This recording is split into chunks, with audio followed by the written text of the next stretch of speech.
Good afternoon. I'm Peter Barnett, curator in charge of the Department of Medieval Art and the Cloisters here at the Met. It's been a wonderful experience to have two exhibitions of closely related material on view at the same time over the last month or so, and we now turn our attention from Berry to the Burgundian branch of the Valois family. It's a great pleasure to introduce our next speaker, Professor Sherry Lindquist of Knox College. She earned her PhD from Northwestern University with a dissertation on the art and decoration at the Charterhouse de Chaumol, and her book on the subject was published in 2008 with the title Agency, Visuality, and Society at the Charterhouse de Chaumol. I hope that neither you nor she will mind if I don't recite her truly impressive list of other publications, lectures, and awards. Rather, I'd like to move directly to the next lecture on innovations in sculpture and the status of artists at the court of Burgundy. Please join me in welcoming Sherry Lindquist.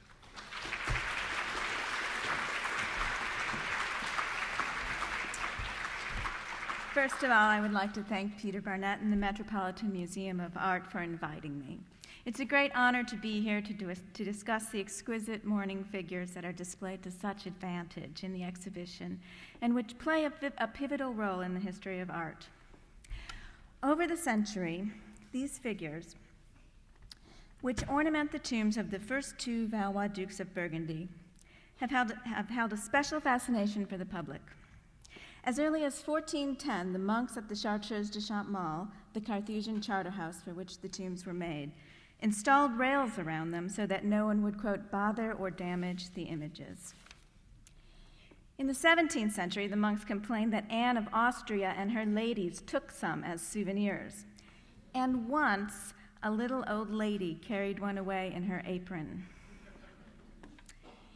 The 19th century restorer, Joseph Moreau, was so enamored of these figures that he took the liberty of replacing 4 missing mourners with new ones whose faces he sculpted with a self-portrait and portraits of his assistants and the museum director.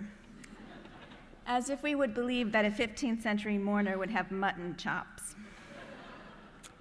In the 21st century, replicas of these statues are available as garden ornaments.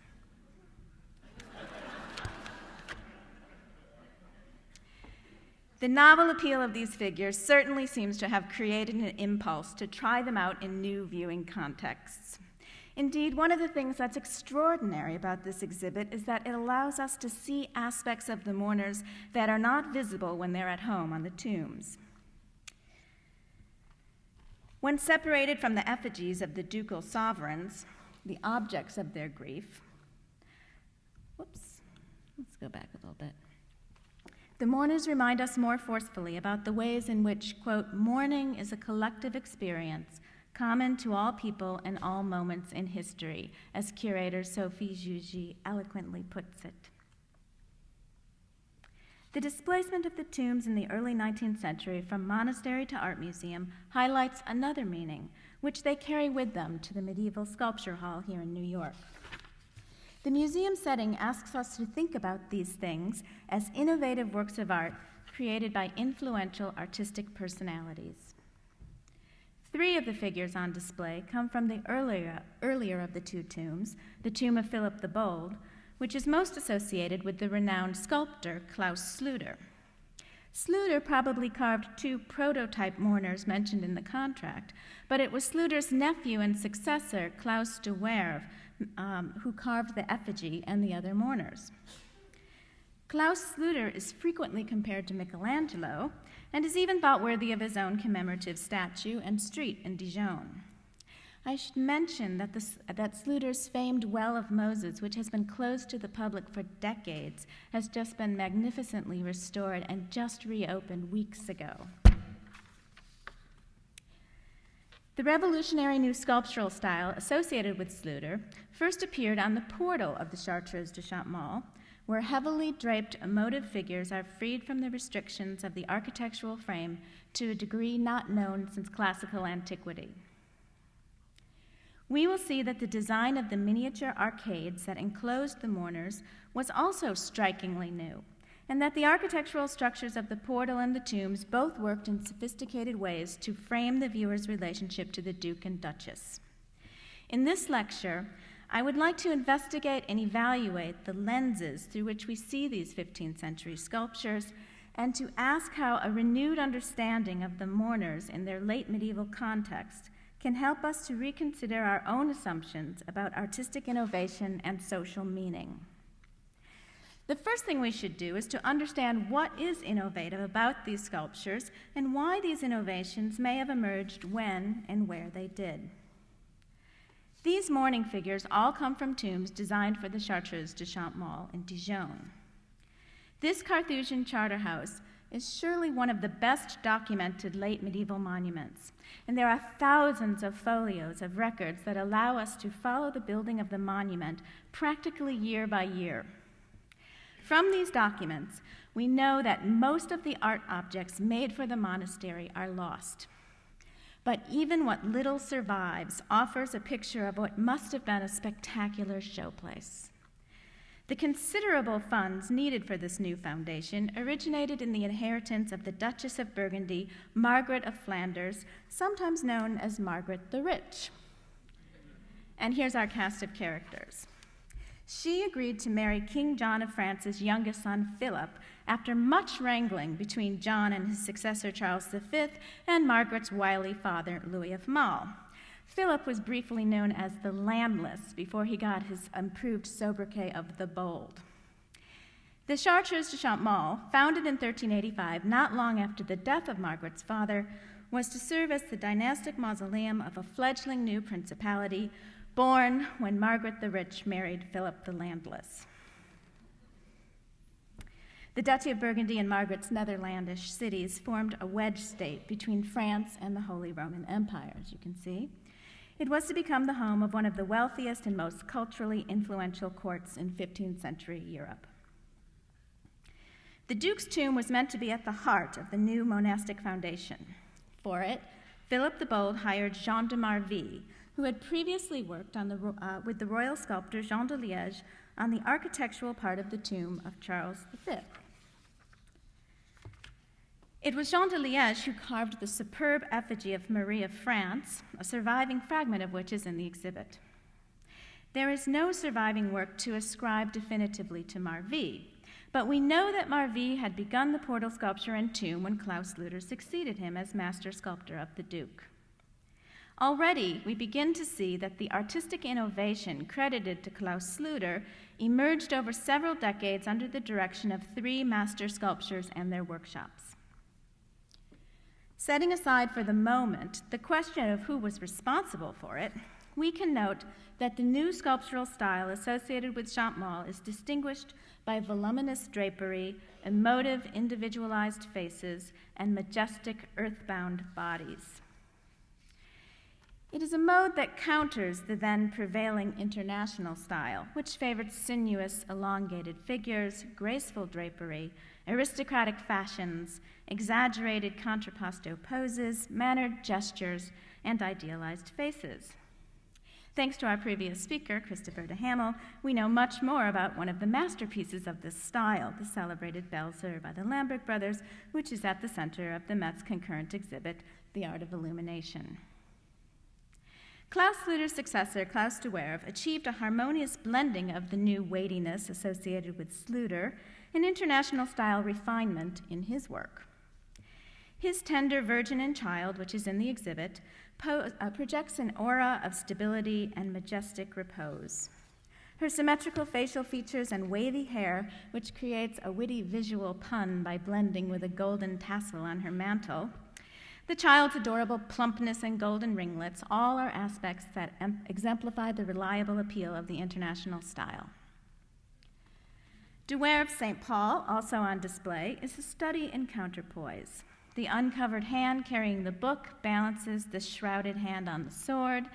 The drapery settling in front of the right leg offsets the weight that Paul rests on his left.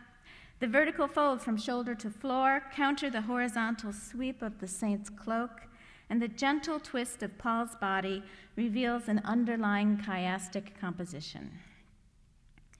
When you isolate de Werve's mourners against a plain background, as is so often done, you lose a measure of the balanced effect that characterizes de Werve's work, because his compositions for the tomb depend on the mourner's positioning in relationship to the other mourners and to the architectural structures. And I think you can see that this fellow looks a little out of place when he doesn't have his partner to whom he turns. As I have mentioned, it was not only the way that bodies were rendered that distinguished the sculpture at Champmont, but also the way they related to the architectural frame. For centuries, it was customary to ornament monumental portals with vertical column figures, whose form seemed determined by the shape of the structure more than by the integrity of the human body. By the 13th century, portal figures started to be shown with bodies that appeared to bear weight. Sometimes they pivoted on their pedestals in order to enact a conventional narrative, like this Annunciation from Reims. But by having...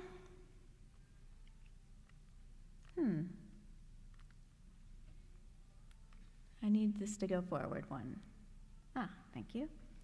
But by having statues actually kneel in front of vertical niches at Champmont, Philip and Margaret are shown to break free of the expectation of vertical figures on columns or in niches.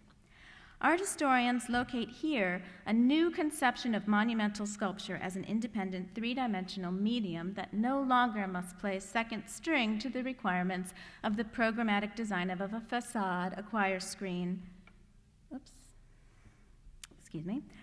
altarpiece, or other determining structure. Concurrently, there is a new attention to lifelike detail in the portraits of Margaret and Philip. Philip's portrait has been called the most realistic figure carved in France until this moment. Featuring arched eyebrows, feathery wrinkles around his eyes, a creased forehead, fleshy face, square jaw, prominent nose, and cleft chin. Although Margaret's portrait has suffered more damage, it is clear that she too is strikingly individualized, with closely set eyes, a long, narrow nose with upturned nostrils, a high forehead, thin lips, and a double chin. The new relationship to architecture and attention to physiognomic likeness are also evident on the ducal tombs. The faces of the mourners are so individualized that some scholars are tempted to see them as particular people, as portraits.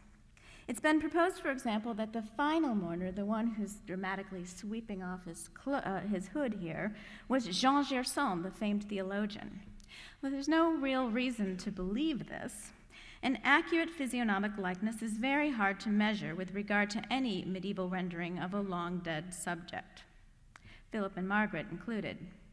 And even if late medieval artists were deliberately attempting to achieve accurate physiognomic likenesses, this novel practice was not considered sufficient grounds to establish identity. After all, it only captured an ephemeral physical resemblance at a particular moment in a person's life. Although the current tomb effigy of Philip the Bold is a 19th century interpretation, we know that the original faces of John the Fearless and Margaret of Bavaria were integrated into the restoration of their tombs. Sculptor Antoine Le Moiterier carved these statues almost 50 years after their deaths, and though he may have been attempting to portray them accurately with reference to other portraits, it's likely that what we see reflects the idea of what they might or should have looked like according to the artist. Because these individualized faces look like portraits to us, does not mean that late medieval viewers expected the same things from them that we do, that they be accurate likenesses, or that they express or capture the personality of the person portrayed. As Stephen Perkinson discusses in his exciting new book on the prehistory of portraiture, 15th century viewers did not necessarily consider a portrait likeness to be sufficient grounds to establish identity. 15th century viewers relied on other cues, conventional symbols of office, attributes, and gestures, as well as heraldry and inscriptions. The ducal effigies on the tombs were mostly remade after a bout of revolutionary iconoclasm, but we know from drawings that they reproduce more or less faithfully the conventional attributes that once identified these figures as sovereigns: scepters, lions, armor, swords, crowns, royal robes, fleur-de-lis, stars, jewels, sumptuous textiles, and cushions. The sculptures convey the particular identities of individuals through heraldic signs: the coats of arms borne by the angels, the mottos that originally adorned Philip's sword, armor, and sleeves. John the Fearless's famous emblems of the hop leaf and the carpenter's plane appear on his cloak and in the marble arcatures of his tomb. Importantly, both tombs once featured long inscriptions engraved in brass that spelled out the names, ancestries, and titles of the ducal sovereigns. And there's an example of such a dynastic tomb inscription for Blanche of France displayed in the exhibit. At Champmont, it was typical to temper artistic innovation with a familiar visual vocabulary, like the forms associated with the international style or traditional heraldic iconography. The Burgundian tombs combine typical strategies of identifying the sovereigns with the unusual choice not to identify any of the mourners in an explicit way. Anne Morgenstern has demonstrated that the most popular kind of aristocratic tomb in the Gothic period was the kinship tomb, which situated the deceased in a network of dynastic relationships through reference to mourners whose identities were clearly marked by coats of arms and other devices. You can see from this comparison how revolutionary it was not to have the mourners lined up in clearly readable shields and repetitive niches, but to have them weave in and out of a believable three-dimensional space. It's worth noting the extent to which the extraordinary innovations in sculpture at the Charterhouse de Champmont, among which the mourners take an important place, were part of what appears to be a larger spirit of artistic innovation at this Charterhouse. The innovative iconography of the outer panels that Melchior Broderlam painted for the crucifixion altarpiece has made a particular impact on the practice of art history. For Erwin Panofsky identified it as the earliest example of disguised symbolism in Netherlandish art. The invention of devotional diptychs featuring the donor portraits on one side and holy figures on the other have been traced to this Charterhouse. Christological imagery associated with the liturgy and devotional practice appeared in distinctive forms and on unusual monumental scale, and displaying exaggerated emotionality. And here I show the famous panel attributed to Henri Belchau's, in which a mystical vision of the crucifixion inexplicably inserts itself in a bloody narrative of the martyrdom of Saint Denis and his companion saints. Painted metal angels bearing the instruments of the Passion that once hovered over the main altar of the church represent a particularly early monumental staging of that iconographic theme. The earliest French sculpted example of the Pietà, in which Mary sorrowfully cradles her dead son, appeared at this Charterhouse. It's now lost, but it may find a reflection in this sculpture now in Germany. The entombment, where Mary, the apostles, and others mourn over Christ's corpse, likely made its French debut at Champmont. And here we see it as part of the crucifixion altarpiece that Jacques de Bers carved for the church. And there was another example of the motif near the parlor of the large cloister. Both of these sculptures are thought to have been influenced by a lost Trinity by Jean de Marville.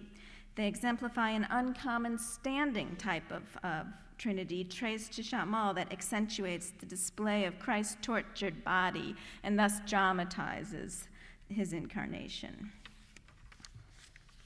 The crucifixion images that Jean de Maubert painted for the cells of individual monks are unusual in the large scale and emotionality of the praying Carthusians.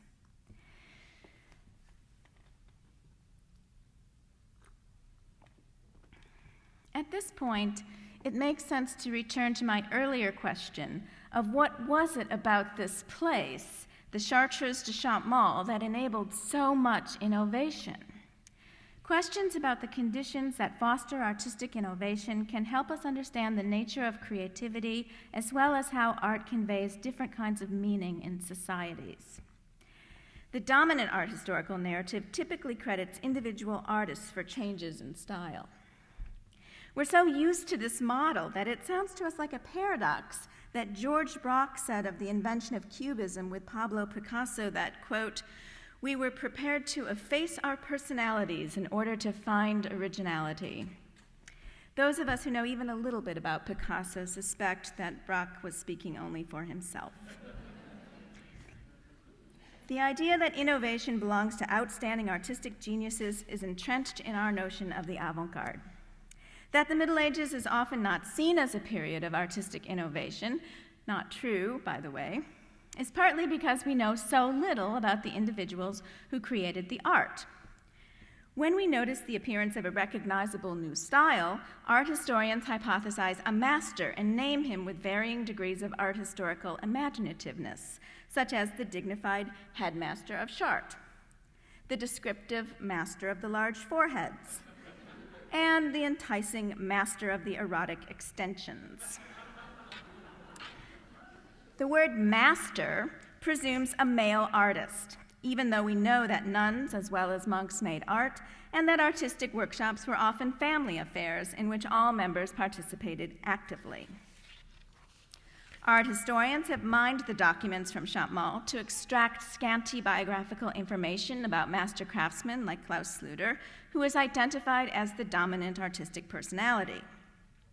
A close examination of the documents can tell a different story about artistic innovation and the status of artists at Champmont, which I address in my book and in several related articles.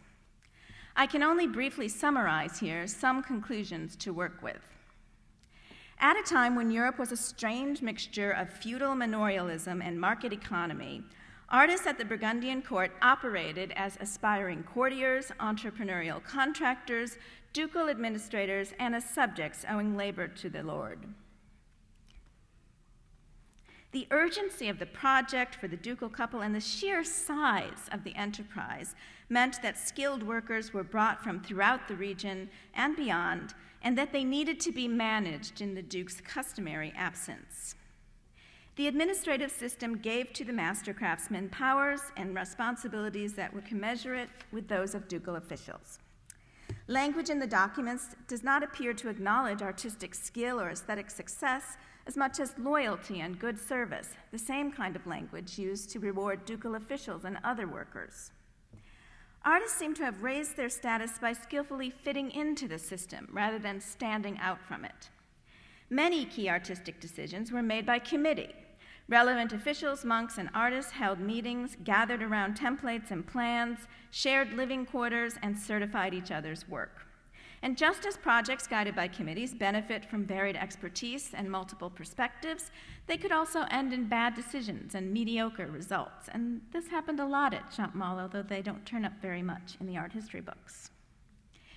We should consider the possibility that the artistic innovation at Champmont was not necessarily the result of a singular vision of a leading personality, but of a collaborative synergy encouraged by a well-funded, complicated shared goal: to erect a large and impressive monument for a new dynasty that had to satisfy the needs not only of the Duke, but also the Duchess and the Carthusians, both of whom, as I have shown elsewhere, played significant patronage roles. We frequently associate artistic innovation with social progress envisioned by a forward-thinking avant-garde. Sluter has even been identified as a Renaissance humanist. The theory of a progressive avant-garde undoubtedly holds true in some cases, but it is also a mythology that distorts our ability to recognize and assess other social meanings that artistic invention can engender. At the Charterhouse de Champmont, artists strive to create works of art that would reflect well on their patrons. Certain written sources associated with the Valois court suggest that artistic innovation was prized in luxury items that could distinguish their owners. One of Philip's protégés, writer Christine de Pizan, noted that a virtuous princess prizes gifts for their monetary worth or goodness or beauty or strangeness. She described how the king was presented with strange gifts from diverse lands, and how merchants came bringing velvets, cloths of gold, or other things, and all manner of strange and fine things or joyaux, which he had those appraised who were skilled in knowledge of such things, of whom there were some in his household. Christine de Pizan's notion of pleasing strangeness or novelty shares characteristics with imagines agentes, or active imagery, that optical and memory theories recognize as being able to engage the memory. One memory treatise specifies that the quality of imagines agentes, quote, truly should be wondrous and intense, because such things are impressed in the memory more deeply and are better retained, unquote. Beautiful, strange, and wonderful images were to aid viewers in building and preserving a repertoire of central Christian tenets. They were not at all designed to promote or enable the circulation of new or radical ideas. The canonical interpretation of artistic innovation at Champmont must certainly change if we understand unusual features to be strange, active imagery meant to reinforce traditional conservative ideas and power relationships through a calculated appeal to the senses.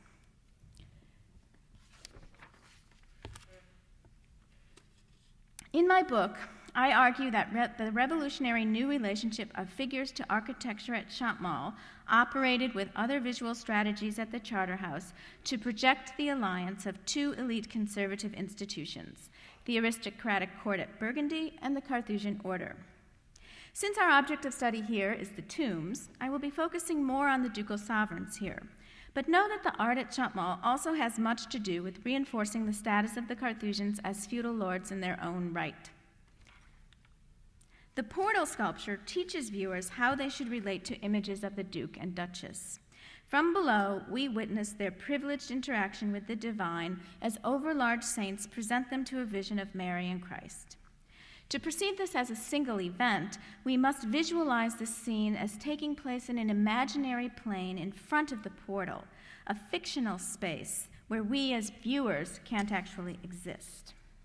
Personal symbols, such as coats of arms, once on the consoles on the doors, and the first letters of Philip and Margaret's names on the Virgin's pedestal, there you go, further elevate them by proclaiming their sovereign status and royal lineage. Viewers are closest to the shield bearers, whose bodies are represented improbably astride the plinths on which they are mounted, their knees spread almost indecently. Because they are unable to see the holy figures above, and they are flanked by representations of Jewish prophets and pagan philosophers, the shield bearers in this Christian context operate in a lower spiritual realm than the figures on top of them. Michael Camille has discussed how representations of peasants' bodies as passive objects contradicted the reality of contemporary peasant rebellions. Perhaps these contorted representations of lowly but loyal ducal servants similarly work to belie the urban rebellions that shaped the reign of Philip the Bold and Margaret of Flanders. These sculptures could function not only to reassure the upper classes, including the Carthusian monks, of their superiority, but also to assert it to potential viewers of lower social rank. Like the portal, the tombs represent the Duke's subjects on a smaller scale beneath an impressive representation of the Duke. But in this case, their bodies are more integral and dignified. Perhaps these more flattering depictions reflected the fact that the mourners are being asked to pray for the Duke's soul, and/or that they were of higher social rank than the heralds on the portal, as is suggested by their fashionable garb and accessories. And here you can see the very detailed fur and little accessories like a dagger or a sword, or lots of purses as well, suggesting wealth. Perhaps the innovative decision to represent these well-dressed mourners reflect the increasing importance of a growing professional class upon whom the Duke relied more and more. They were not aristocratic kinsmen whose relationships could be mapped genealogically, but they were quickly gaining a status that enabled them to envision themselves being represented in art. And we saw in Christopher de Hamel's talk that these were the figures who were getting gifts from the Duke as well. Such administrators were intimately involved in the operations of art production at Champmont. In the 15th century, this class became wealthier and more powerful, as well as important art patrons in their own right. The representation of certain social categories at Champmont may be related to unexpected decisions about color application at the Charterhouse. We know that the mourners on the tombs were not fully painted in spite of touches of gilding and pigment for certain details. Documents tell us that the mourning garments purchased for the ducal funerals were black or brown. Thus, in its overall aspect, the Duke's tomb represented an unnaturally white funeral procession that sets the lay mourners apart from both the effigy above and the monks in the procession. These first two are monks. The monks are the only ones in the procession to appear consistently in representation and in reality. In both, they wore their distinctive white habits. The tomb effigies of the ducal sovereigns were the only contemporaneous figures sculpted at the Charterhouse that were polychromed in lifelike hues. This choice suggests an affinity between the sovereigns attended by heavenly angels and the other brightly colored simulacra of sacred figures that one found throughout the Charterhouse. It is noteworthy that the portal sculptures appear not to have been polychrome because it was very common to paint these kinds of statues. The choice helped construct the sculptural ensemble as a distinct monochromatic sphere, as a devotional vision separate from the viewer's world and from other sculptures at the Charterhouse that were polychromed. Strange decisions about the use of color on the tombs called attention to their strange iconography. When the first tomb was made, there was no comparable example of a tomb or sculptural ensemble that offered dozens of anonymous contemporaneous lay people modeling a wide range of devout behavior. In my discussion of the procession to follow, I illustrate with mourners from the tomb of John the Fearless, which are on display in the exhibit. Outside of the exhibit, you can explore these engaging characters using the marvelous Mourners website, in which you can rotate them around 360 degrees and zoom in on details. I recommend it. Only one short side of the tomb chest features the clergy who performed on behalf of the deceased. And when you turn the corner, there are 2 Carthusians. The rest of the tomb is dedicated to lay mourners. We presume, though we can't be completely sure since the costumes of the entirely shrouded mourners don't give a clue to their social status. They've been identified both as the Duke's sons and as the poor people who were provided with mourning garments by the ducal family. The complete anonymity of a selection of mourners is a device that allows a diverse audience to identify with them. Mourners model sorrowful gestures, such as daubing their eyes and wringing their hands. One of them holds the bridge of his nose, to block his lacrimal ducts in a ritual gesture of grief. It used to be thought that he was plugging his nose because of the stench of the body of Philip the Bold, which he had been following for 300 miles. But it's probably a ritual gesture of grief. A number of mourners are depicted with rosaries and prayer books that show that they pray for, or at least they're equipped to pray for, the Duke's soul. And this is one of the intriguing differences between the 2 tombs, because in the first tomb, the lay people don't have any books. Only the clerics and the monks have books. But in the second tomb, there are actually 6 mourners who have books, and I show you 5 of them here.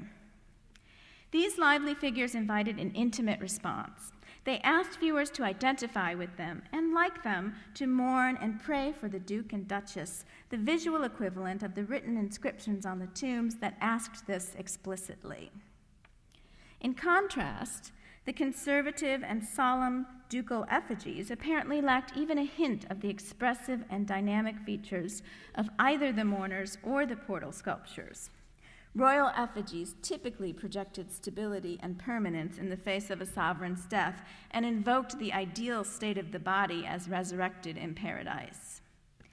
The artistic stratagems of the portal, tomb effigy, and mourners reinforce and draw attention to one another. Visitors were challenged and perhaps delighted by the ever-varying demands on their viewing skills. Each viewing context privileged the sovereigns and the Carthusians too in complex and ingenious ways. The unusual tomb that Marvy, Sluter, de Werve, and their workshops created for Philip the Bold made an immediate impact and inspired a number of imitations and copies, the most impressive of which was, of course, the tomb of John the Fearless and Margaret of Bavaria. Klaus de Werve was hired to do the second tomb, but he died before he could really get started. It was not at all easy to find a sculptor capable of delivering a matching tomb of this caliber, but eventually the third Duke, Philip the Good, found the talented Spaniard Jean de la Huerta to do the job. Art historians sometimes have trouble properly appreciating the second tomb, in spite of the formidable technical skill involved in producing such a copy. La Huerta is seen as being constrained by the terms of the contract from producing anything innovative and original in spite of his indisputable mastery of the medium. but it cannot be denied that the fact that there was a pair of these extraordinary tombs doubles the effectiveness of the dynastic statement and greatly enriched the impressive, sumptuous atmosphere of the nave of the church at Champmont and now the Salle des Gardes of the Musée des Beaux-Arts in Dijon, where they now reside. Do we see the second tomb as a derivative copy that impeded the potential creative genius of Jean de la Huerta, or as a tour de force expansion of the original project that demanded as much creative dexterity as the first part? It must be noted that the second tomb is not a slavish copy by any means. De la Huerta had to fit 2 figures in, which was no small feat, and he updated the miniature architecture to suit the style of the later 15th century, as well as altering a number of the mourners, as we've seen. A judicial document of 1448 gives us a sense of Jean de la Huerta's personality and social status. It describes an incident in which de la Huerta became embroiled in a public row on the street corner with the mayor of Dijon, Philippe Machecoin. De la Huerta apparently demanded payment for a sculpture he was making for Machecoin, probably the John the Baptist and Virgin, now at the church at Rue Front-en-Plain. The mayor replied that he did not owe de la Huerta the balance until the work was finished. According to the testimony of witnesses, Jean de la Huerta swore several times on God's death, drew his dagger and slashed it in front of Machecoin's throat, used the familiar tu form of address, and repeatedly insisted that he was a superior ducal servant to the mayor. It was this last that particularly stung the mayor. Machecoin replied that, quote, that de la Huerta lied and that he, the mayor, quote, had access to my lord at all hours such that de la Huerta would not dare approach him. After recommending that de la Huerta be forced to beg forgiveness on his knees before the mayor and other city officers, the document ended by stating that de la Huerta was, quote, a very good worker of his profession of image making, for which he is well known. A second document stipulated that in lieu of a fine of 20 livres, de la Huerta was to sculpt a virgin for the portal of the town hall, 2.5 feet high on a very nice socle carved with the arms of the city borne by 2 monkeys. This incident is instructive in several ways. First of all, it demonstrates that there's a really long history of disputes between mayors and artists. Secondly, it demonstrates that artist and mayor both measured their importance by their alleged connection to the Duke. He doesn't come across like a man who thought of his grand ducal commission as a burden that inhibited his creativity.